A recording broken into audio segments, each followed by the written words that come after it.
Let's take a minute to review the learning goals for Chapter 3. The concepts in this chapter are what most people associate with microeconomics as a course, so let's be sure we understand what we've learned here, as we'll need to use it consistently going forward.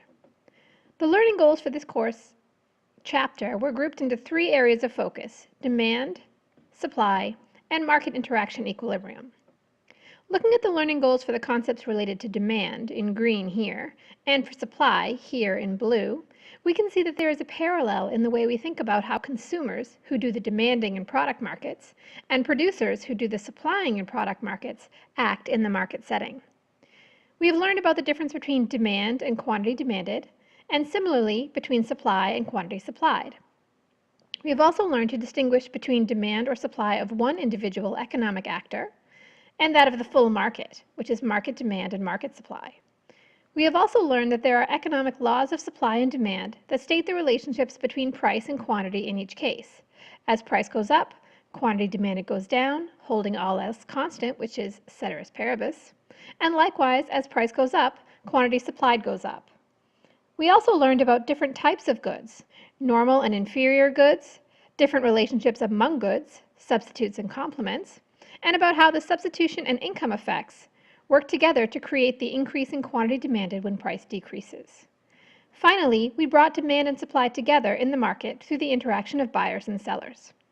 We saw how these actions of buyers and sellers bring the market to different conditions: equilibrium, surplus, and market equilibrium. We learned that the market tends toward equilibrium through the movement of the invisible hand, and we learned a bit more about the originator of this concept, Adam Smith, through the podcasts we listened to as well.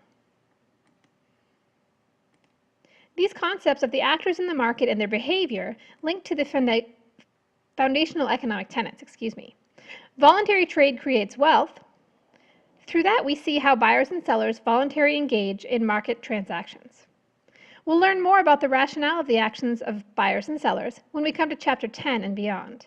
In those chapters, we'll see how the idea of trade in the marketplace relates to other of the two tenets. Scarcity requires people to make choices, as we learn more about that in consumer behavior in Chapter 10, and we'll learn more about the role of weighing costs and benefits at the margin in Chapter 10 and for firms in Chapters 11 and 12.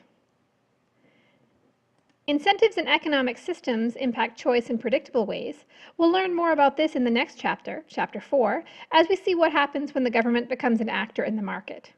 Also, the tenet that markets are generally efficient, and when they aren't, government can sometimes correct the failure.